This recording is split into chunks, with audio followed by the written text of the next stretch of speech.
जगत में प्रत्येक व्यक्ति को किसी ना किसी प्रकार की निर्बलता अवश्य होती। जैसे कोई बहुत तेजी से दौड़ नहीं पाता तो कोई अधिक भार नहीं उठा पाता, कोई असाध्य रोग से पीड़ित रहता है तो कोई पढ़े हुए पाठों को स्मरण में नहीं रख पाता। ऐसे अनेकों उदाहरण और भी हैं। क्या आप किसी ऐसे व्यक्ति को जानते हैं जिसे सब कुछ प्राप्त हो और हम जीवन की उस एक निर्बलता को जीवन का केंद्र मानकर जीते हैं? इस कारणवश हृदय में दुख और असंतोष रहता है सदा। निर्बलता मनुष्य को जन्म से अथवा संजोग से प्राप्त होती है, किंतु उस निर्बलता को मनुष्य का मन अपनी मर्यादा बना लेता है। किंतु कुछ व्यक्ति ऐसे भी होते हैं जो अपने पुरुषार्थ और श्रम से उस निर्बलता को पराजित कर देते हैं। क्या भेद है उनमें और अन्य लोगों में? क्या आपने कभी विचार किया है? सरल सा उत्तर है इसका। जो व्यक्ति निर्बलता से पराजित नहीं होता, जो पुरुषार्थ करने का साहस रखता है हृदय में, वो निर्बलता को पार कर जाता है। अर्थात निर्बलता अवश्य ईश्वर देता है, किंतु मर्यादा मनुष्य का मन ही निर्मित करता है। स्वयं विचार कीजिए।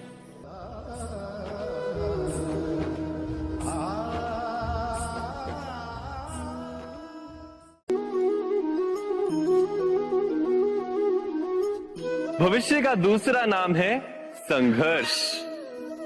हृदय में आज इच्छा होती है और यदि पूर्ण नहीं हो पाती तो हृदय भविष्य की योजना बनाता है।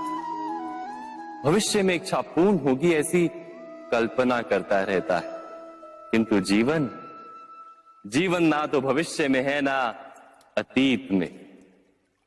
जीवन तो इस क्षण का नाम, अर्थात इस क्षण का अनुभव ही जीवन का अनुभव। पर हम ये जानते हुए भी इतना सा सत्य समझ नहीं पाते। या तो हम बीते हुए समय के स्मरणों को घेर कर बैठे रहते हैं, या फिर आने वाले समय के लिए हम योजनाएं बनाते रहते हैं और जीवन जीवन बीत जाता है। एक सत्य यदि हम हृदय में उतार लें कि ना हम भविष्य देख सकते हैं, ना ही भविष्य निर्मित कर सकते हैं, हम तो केवल धैर्य और साहस के साथ भविष्य को आलिंगन दे सकते हैं, स्वागत कर सकते हैं भविष्य का।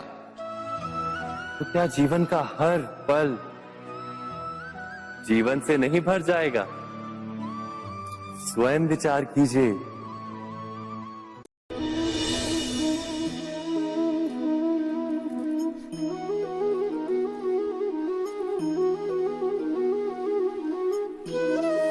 ज्ञान प्राप्ति सदा ही समर्पण से होती है, यह हम सब जानते हैं। किंतु समर्पण का वास्तविक महत्व क्या है?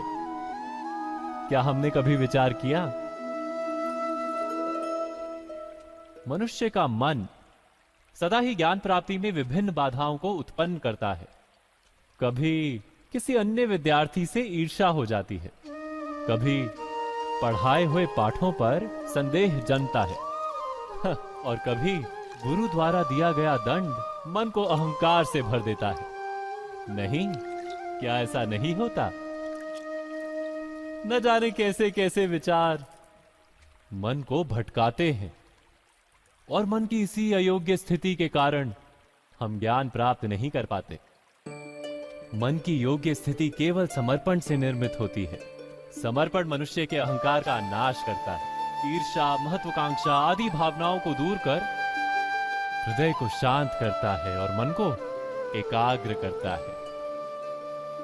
वास्तव में ईश्वर की सृष्टि में ना ज्ञान की मर्यादा है ना ज्ञानियों की। गुरु दत्तात्रेय ने तो गाय और श्वान से भी ज्ञान प्राप्त कर लिया था। अर्थात विषय ब्रह्म ज्ञान का हो या जीवन के ज्ञान का या गुरुकुल में प्राप्त होने वाले ज्ञान का, उसकी प्राप्ति के लिए गुरु से अधिक महत्व है उस गुरु के प्रति हमारा समर्पण। क्या ये सत्य नहीं?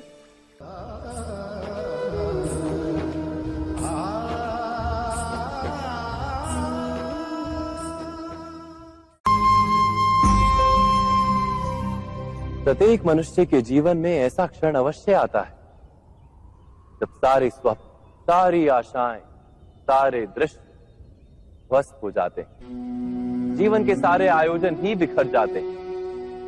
एक और धर्म होता है और दूसरी ओर सुख। इसी को धर्म संकट कहते हैं। जब धर्म का वहन ही संकट हो और धर्म का त्याग ही सुख हो।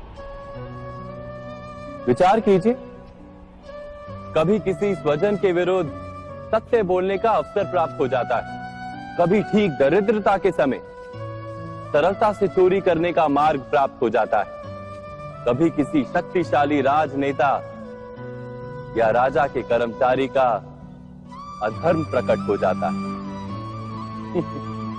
सबके जीवन में ऐसी घटना बनती ही रहती है।